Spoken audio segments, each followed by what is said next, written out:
Well, today we're continuing our series called Here's Your Sign, where we've been walking through the 7 signs that John, a man that followed Jesus while Jesus was on earth 2,000 years ago, saw. He was an eyewitness to. We're walking through the 7 signs that he recorded in a book that he titled John by his name that is included in the Bible. And he wrote these 7 signs down. If this is your first time with us, if you're new or your first time back in a while and you haven't caught this series, you can catch up online on our website to catch up on some of these messages we've seen. But man, the big idea is this. John tells us why he recorded these signs in his gospel. John tells us why he wrote these signs down, and it was simply this: so that you, so that me, so that people that weren't there during the time that John saw these signs, so that we would believe that Jesus is the Messiah, that we would believe that Jesus is God in human flesh, the Son of God that came to earth to live a perfect life, to die on a cross, to rise from the dead. He said he wrote this so that you and I would believe. We would know that it really happened, and that by believing we would have life. We would come to know that in Jesus there is life in his name. That's why he wrote it down. He didn't write it down so that no one would ever see it. He wrote it down so that you and I who weren't there could know that Jesus really is who he claimed to be, and that there were signs that authenticated his identity. And so what we've been doing each week is going through these signs. Today we're on the 4th sign in the Gospel of John, where we're seeing the things that Jesus did. And the first week we saw that Jesus turned water into wine. The past couple weeks, we saw that he has the power, the ability to heal people. Like physical healing is possible because Jesus is God in human flesh and he can do it. And so John recorded some incredible events that happened where someone was physically healed.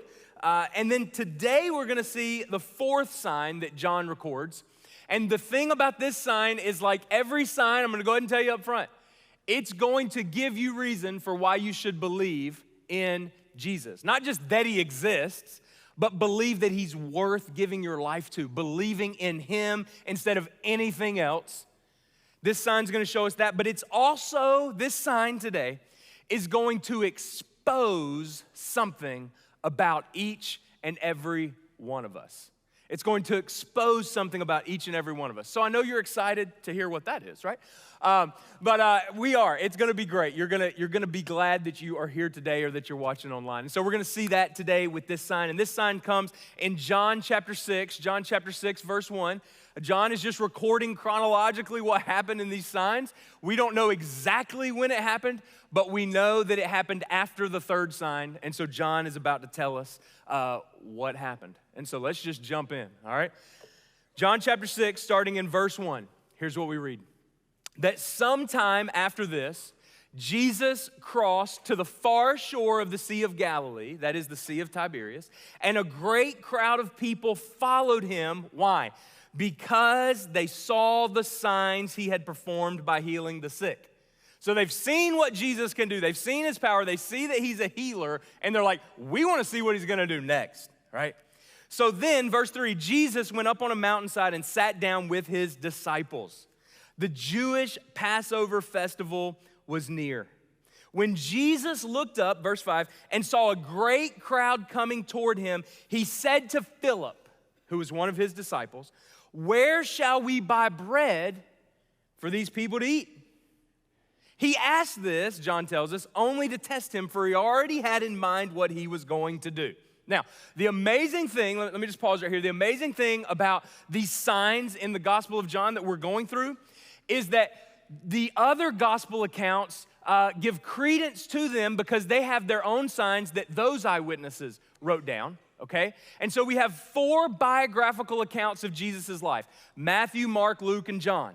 And these are 4 eyewitness accounts of recording what people saw Jesus do. But here's what you know. If you and I were at the scene of a car crash, and I was on one side of the street and you were on the other side of the street, we could see the exact same car crash and then record different perspectives.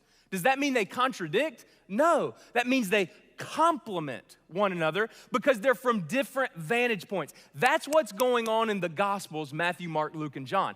And here's what I want you to know about the sign that we're gonna see today. There's only one sign that every single gospel account records, and it's this sign. That is outside of Jesus' resurrection. They all talk about that, obviously. That was a big deal. But there's only one of the 7 signs that we're looking at in John's gospel that they all 4 talk about. They all 4 look at it from a different perspective, and it's this sign today in John chapter 6. And so in this account, what we see after verse 5, Jesus looked up and saw a great crowd, and he said, where are we gonna buy this bread for them to eat?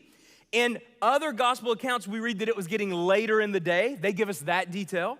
And so the people were getting hungry, and the disciples had told Jesus, hey, it's getting late. We can't turn these people away because of food, and what are we gonna do? And Jesus is like, well, you feed them. You feed them. Go buy enough food for them. That's what Jesus says in the other gospel accounts we see. He says that, all right? But Philip, verse 7, look at what Philip says that John records that Philip said, verse 7. Philip answered him, it would take more than a half year's wages, that's 200 denarii in that currency of the day, to buy enough bread for each one to even have a bite. So that means there were a lot of people there. And again, the other gospel accounts fill in the details of what was going on. It wasn't that there was just a few people there. There were so many people there that wanted something to eat. And Jesus says, why don't y'all go buy them something? And they're like, we don't have enough money, Jesus. We're following you. We're not working, right? We can't feed all these people. Another, verse 8, of his disciples, Andrew, Simon Peter's brother, spoke up. And here, now this might sound familiar if you've heard this account before. And maybe this is where you're gonna say, this is the one that's in all the gospel accounts. Look at verse 9. Andrew said, here is a boy with 5 small barley loaves and 2 small fish. But how far will they go among so many? Andrew just kind of tongue-in-cheek said, well, hey, we don't have enough money to buy all these people enough food to eat. It's getting late. You're telling us not to turn them away. But hey, here's a guy with 5 loaves and 2 fish. I mean, come on, Jesus, what? Like tongue-in-cheek. He's like, yeah, there's a kid. And Jesus said, he kind of like, all right. Look at verse 10. He said, have the people sit down. John tells us that there was plenty of grass in that place, and they sat down. How many people? Look at this, verse 10. About 5,000 men were there. Now, it's interesting that John tells us 5,000 men were there. This was not a men's only event, all right? John is just telling us that only 5,000 men were there because at this time it was customary to just count the men in this culture. And so a lot of scholars have said, hey, there were a lot more than 5,000 men. In fact, Matthew, in his account of this sign, he actually says 5,000 besides women and children. Some scholars estimate there could have been as many as 15 to 20,000 people there that day that have come to see this sign that Jesus, or come to see Jesus because he's done these healings. They've shown up. And now Jesus, he can't get them to leave, and he's like, we need to feed them, 15 to 20,000 people. No wonder the disciples were like, we can't get enough food for even all of them to have a bite, right? There's no way. We don't have that kind of money. We don't have that kind of resources. There's a lot of people.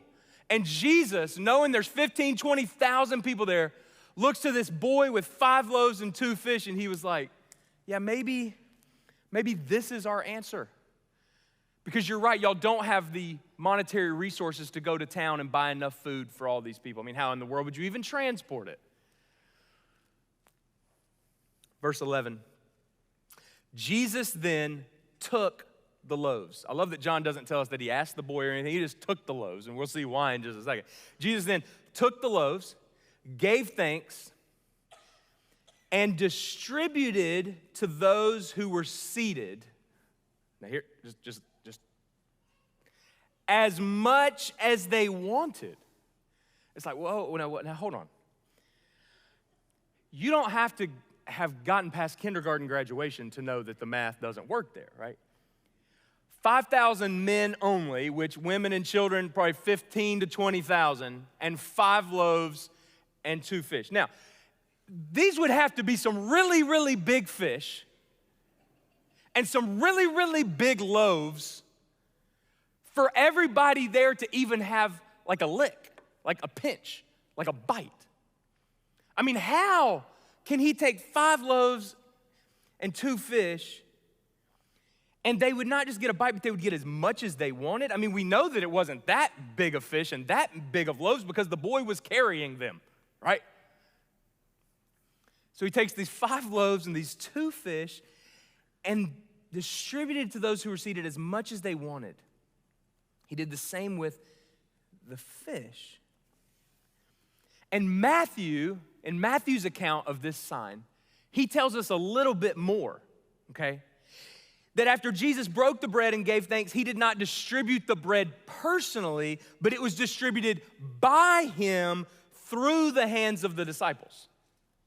So he took the bread, he broke it. He took the fish, broke it, and he distributed it to everyone there through the hands of the disciples. All the disciples got a little bit, and they're going around, and you can just, the drama of this moment. If Jesus takes 5 loaves and 2 fish, and he has 12 disciples, and he breaks a little bit in each of their hands, if they had a basket or a sack or something, and then he's like, all right, go give it. And they're probably like, what are you talking about, Jesus? Like, what, give it? But there's not enough to give. How's this gonna go around enough, right? But they go and they distribute it, and as they're distributing it, we don't know exactly how it happened, but as they reached in the basket or in their hand or in the sack or in the satchel, every time there was more to be given out, more than what they even needed to be full, Jesus tells us, as much as they wanted. And maybe, as I was just thinking about this, maybe that's why of all the signs that John records, all 7 of them that we're looking at each week, maybe that's why this one, more than any other one, is the one that they all record, because they're like, hey, Jesus did some incredible things, but this one, this sign, it was miraculous, and it actually happened in our hands. Like, we saw what happened through our hands. We were distributing the miracle. We were distributing the sign. And it's like, hey, I can't record everything that Jesus said and did because not all the books in the world could even hold it, but I've got to include this one. Every single writer, Matthew, Mark, Luke, and John, because they're like, this happened through my hands. It was a miracle in my hands. I've got to record it. Verse 12. When they, that is the 15-some thousand people there, had all had enough to eat. And how long does it take to distribute all this stuff, right? When they had all had enough to eat, he, being Jesus, said to his disciples, gather the pieces, that are left over. Let nothing be wasted. I love that. I tell my kids that all the time, right, parents? You go to the grocery store, you spend way too much money on stuff that a year ago cost $2, now it costs $5 with inflation, right? Come on. And it's like, come on, kids. No, you are gonna eat that green bean, all right? That green bean, out of that can, is probably like a 25-cent green bean. You're gonna eat that green bean, right? And then you go to Chick-fil-A, I'll just leave half the fries. No, you won't. You will eat those fries. You're not gonna leave those fries. Are you kidding me? I love this. Parents, if you need to leverage this, Jesus said, let nothing be wasted. All right.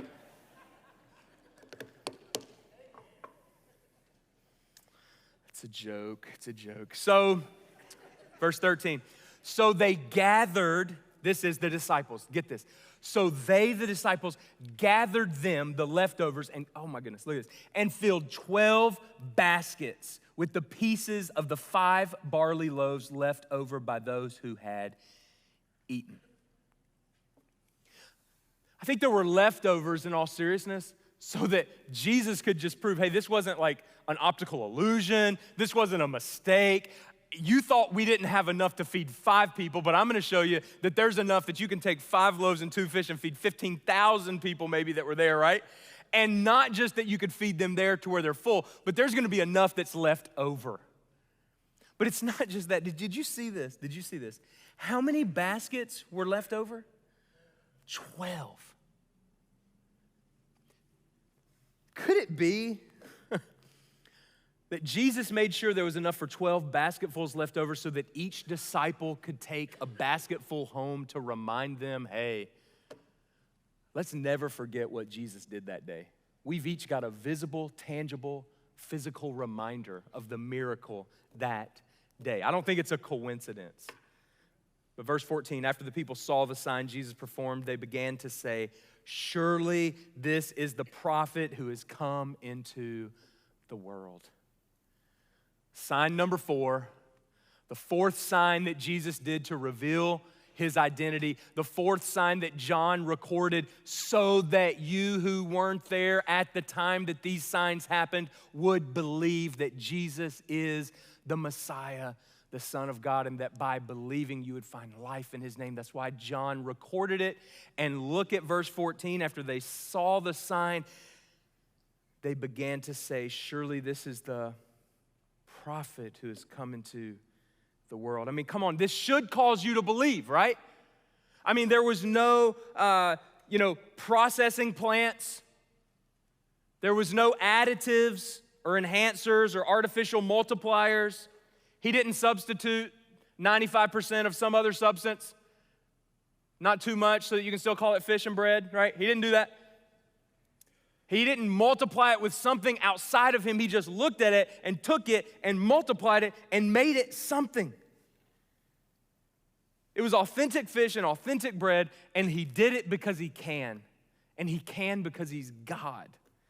And this sign, just like every sign, if you've believed for a long time, it should cause you to know that your faith is not without foundation. You have a reason for why you can believe. And if you're here this morning and you're skeptical, if you're here this morning and you're not sure if you can believe, don't walk out of here not believing because you're like, well, I've just heard that I can't believe Jesus. No, look at the evidence. Look at what John wrote down and wrestle with it and ask yourself, if this really happened, then that changes everything about whether or not Jesus should be believed in and followed. But look again at verse 14. This is interesting. Each week I've said, and we've looked at the whole theme of this passage, this whole book of John, is that you would believe that Jesus is the Messiah. But look at verse 14.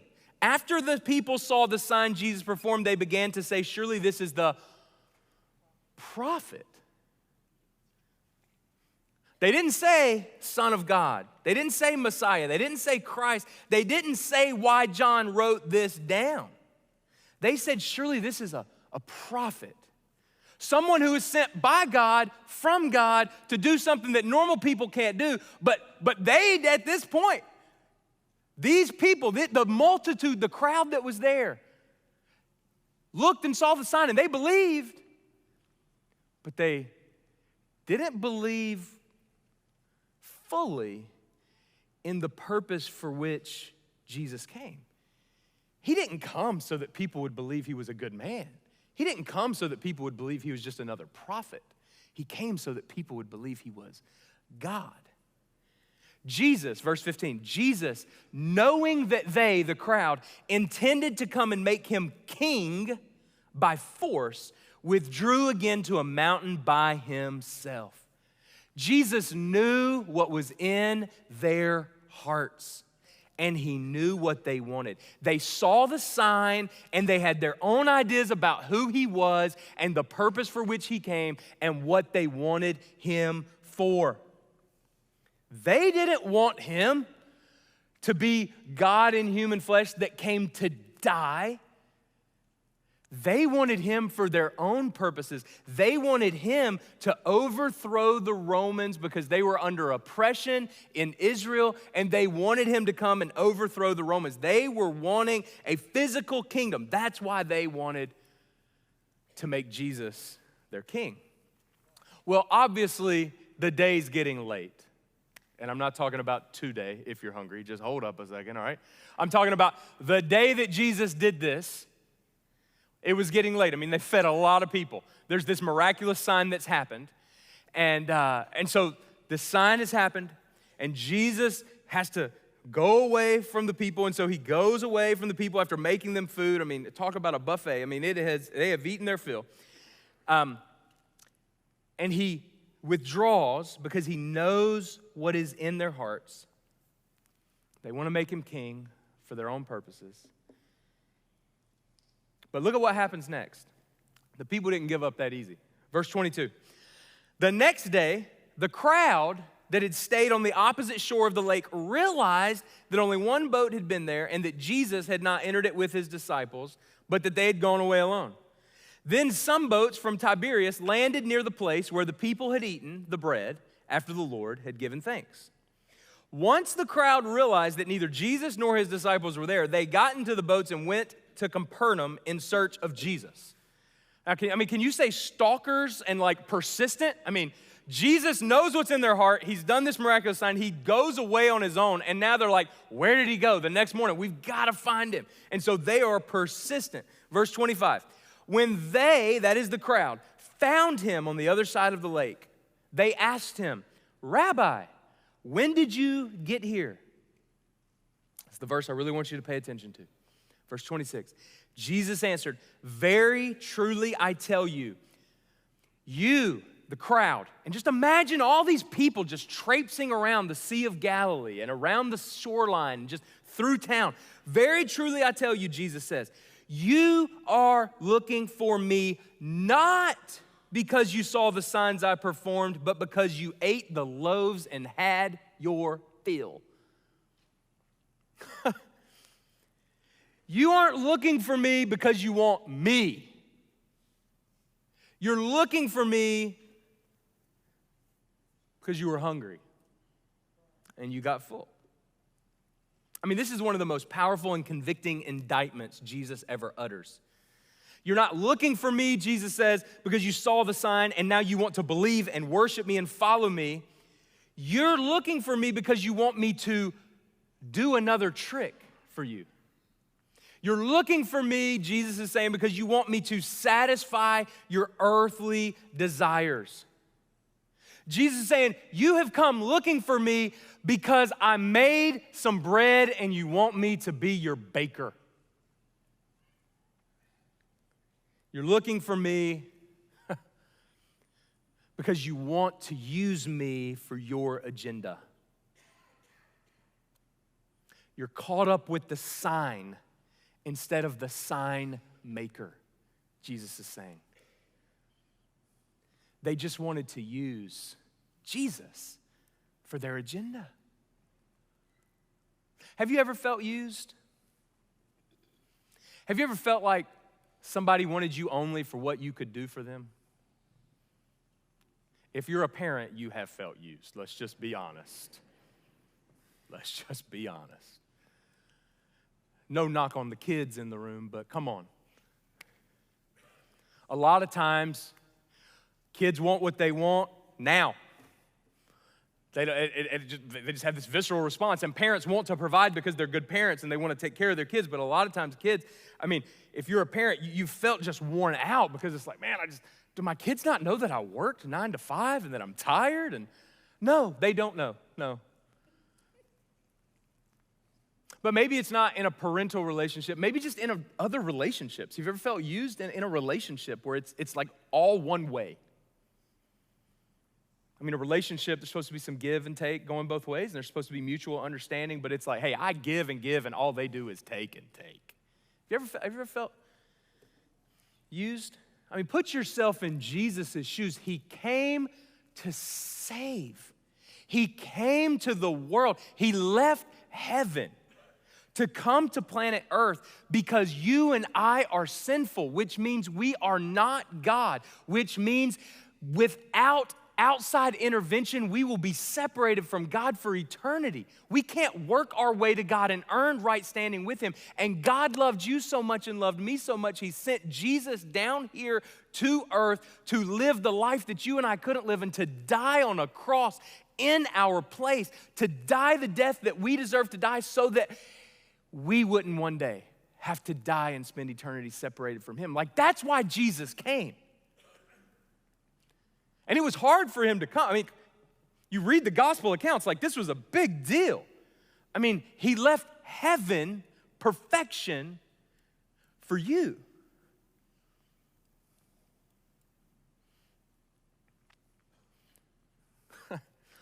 So Jesus, knowing why He came, is around people that think, can you just make us some more bread? Can you do another trick for us, Jesus?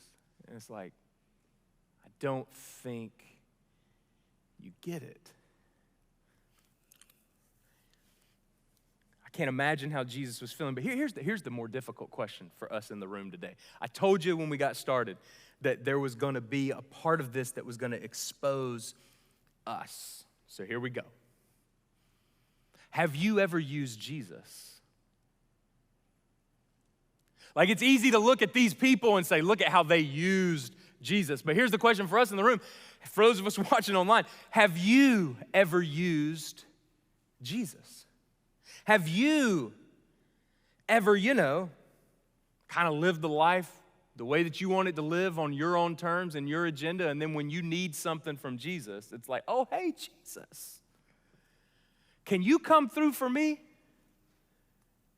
Hey, Jesus, I know I haven't talked to you in a long time. I know I haven't wanted anything to do with you. I know I've been living on my own terms, but hey, Jesus, can you do this for me? Or hey, I'm in this sector of my life going to live this way, but in this sector, if it benefits me, then I'll let people know that I'm a follower of Jesus. Politicians do this all the time.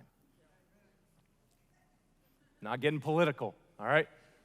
But I think we all know what I'm talking about, right? If I'm doing a political speech in this area, I don't mention Jesus. But if I'm over here, let me talk about Jesus, right? But it's not politicians, and it's not just the people all these years ago. We all, if we're not careful, subconsciously even, can use Jesus for our own desires. We use him when we need something, and when we don't need anything and we think life is good, we just go through life and try to do it on our own. And when we need him, we call. And if it serves us, we follow. And when it doesn't serve us, we leave him behind. And when we feel like it's convenient, we'll submit ourselves to his agenda. And when it doesn't serve our needs, or when it seems like it's costing us something, well, let me put Jesus over here.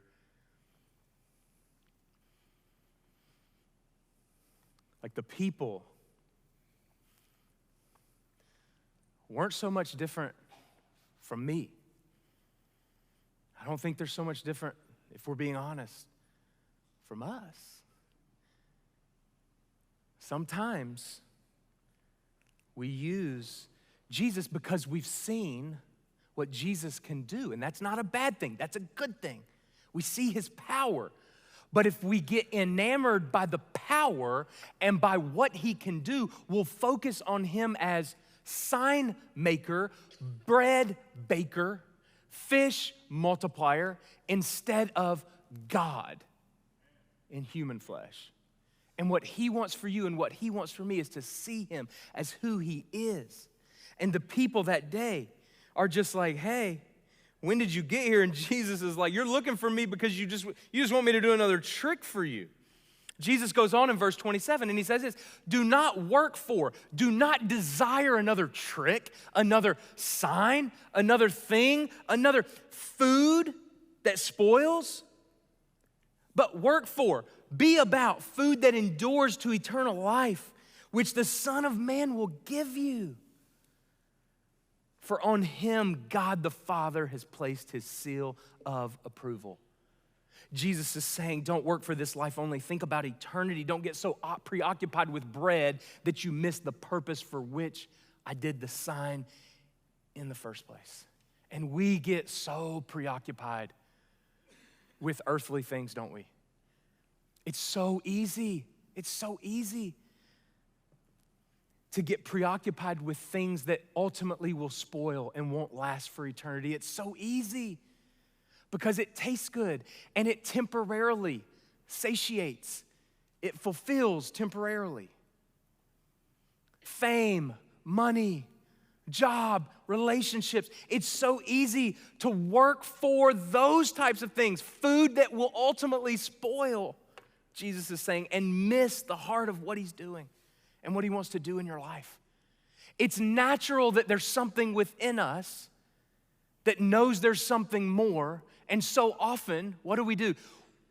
we find lesser things to fill that hole. One of the best examples of this was several years ago, about 15 years ago.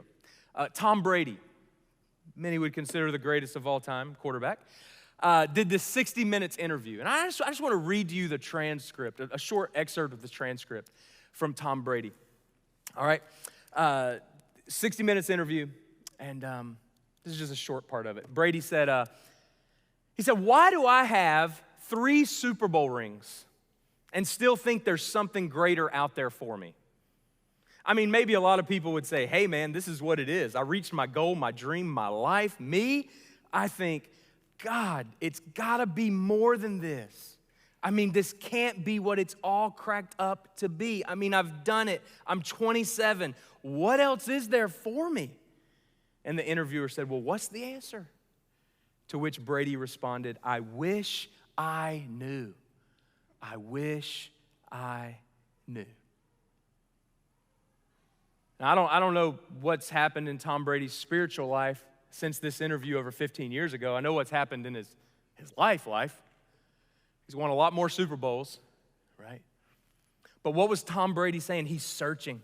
He's saying there's got to be more to this life, which is what Jesus was saying. There is more to this life than living for food that spoils, living and having your identity be in Super Bowl trophies. Nothing wrong with Super Bowl trophies. Man, wouldn't it be great to have one? Tom Brady's like, yeah, but I mean, I put my whole thing in that, and it just didn't deliver what I hoped.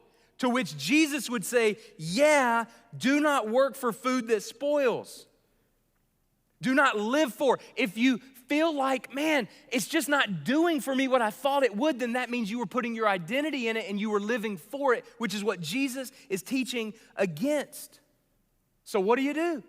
If you find yourself in a similar situation, well, Jesus answers when they ask him, verse 28, what must we do to do the works God requires? Jesus answered, verse 29, the work of God is this, to believe in the one he has sent. Jesus says, if you want to not get to the end of your life and realize you've put your hope in things that will spoil, then don't work, put your identity, put your whole life in things that will spoil. Put your faith in him. Believe in him. When you believe in him, you'll find ultimate fulfillment and satisfaction. Verse 30, so you'd think they got it by now, right? Look at verse 30.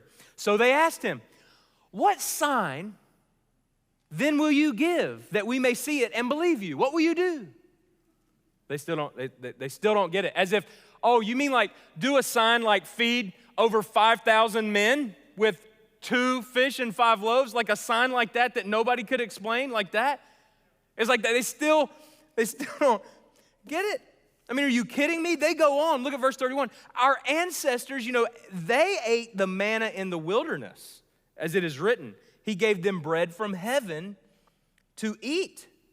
They've not only forgotten about yesterday or minimized it, it's as if they're saying, our ancestors, when they were in the wilderness, God gave them this manna, this bread from heaven every day. And that was neat what you did yesterday. But come on. What can you do to compare with what God did in the past is basically what they're saying.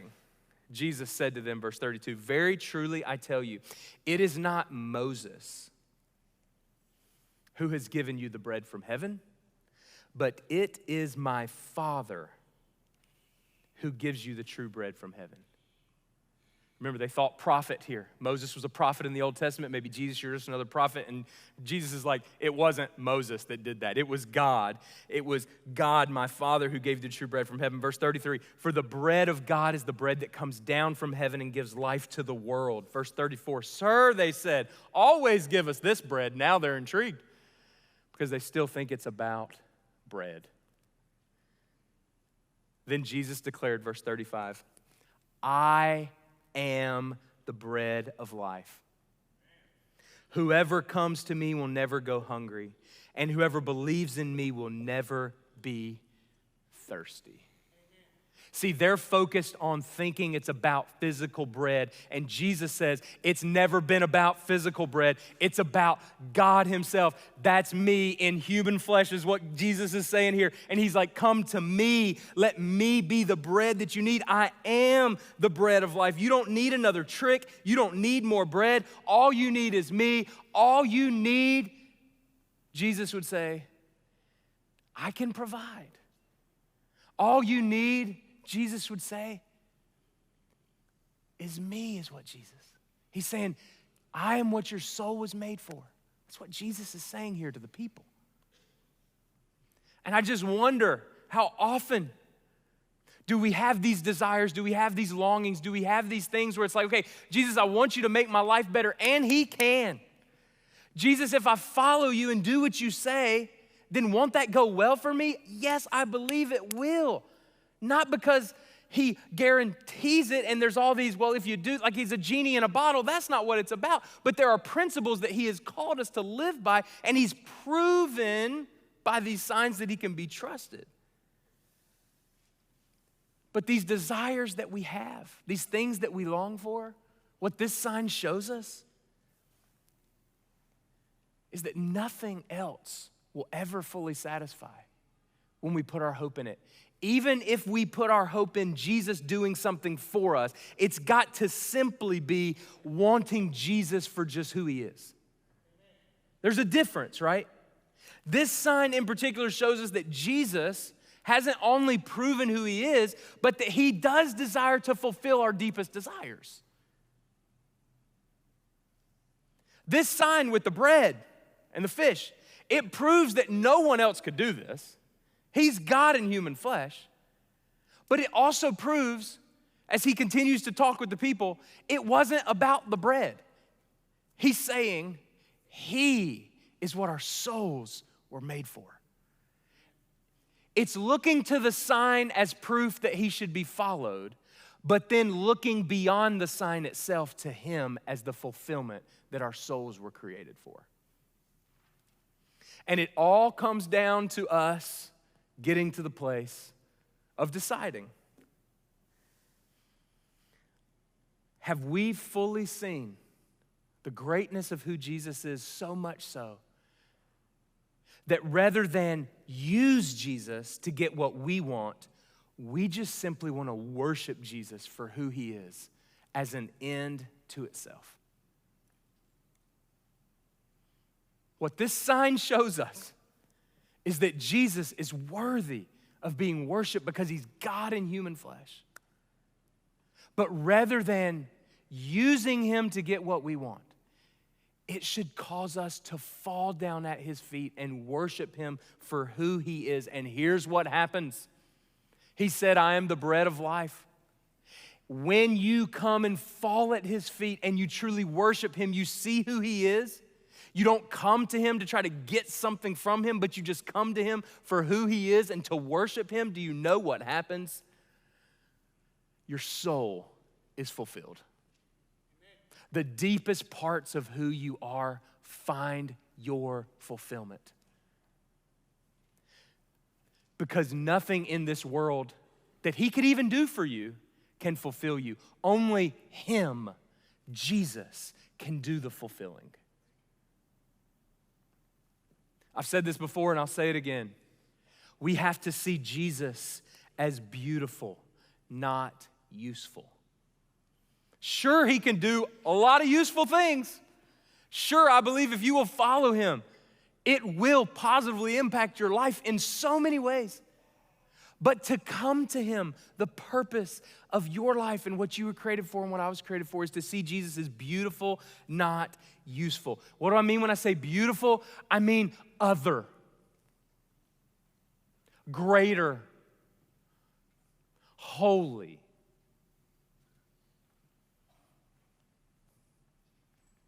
You know, there's only one attribute of God that is repeated multiple times throughout Scripture, and it's holy. Like the holiness of God, the otherness of God, the separateness of God. He's different than us, right? Whenever the angels are fully in the presence of God, we see in heaven, or we see when we have visions in the Old Testament of the angel, like all they can do is just say, holy, like just worship him. Because when you're fully engaged at seeing Jesus for who he is, the only response is worship. If you bring an agenda to Jesus, you just drop it because you realize, okay, I didn't realize who I was bringing an agenda to. I don't care what I want anymore. I see who you are, and who you are is beautiful, who you are is worthy, who you are is holy. And so I just want to fall at your feet, and I don't need an agenda for my life. I just want to take up the agenda that you have and put that on my life. What would happen if we just began to see Jesus as holy, as beautiful, as worthy, as God, not just as a good man? Man, these signs show us he wasn't just a good man. He was so much greater. And the purpose of these signs wasn't so that we could get him to do a trick for us. The purpose of these signs was so that we would see who he is and fall at his feet and worship him. And I'm just telling you, if we will do that, if we will come to the place of realizing who Jesus is, fully, holy, and worship him, we will realize that he is, as he said to the crowd that day, the bread of life.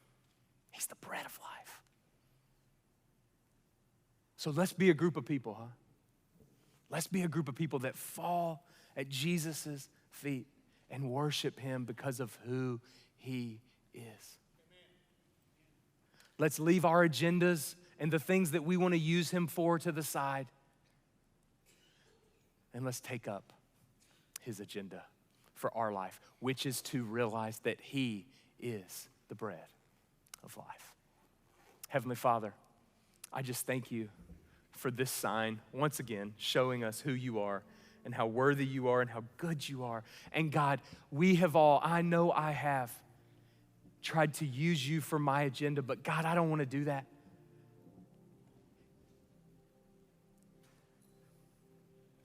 God, you're so much greater than anything else in my life.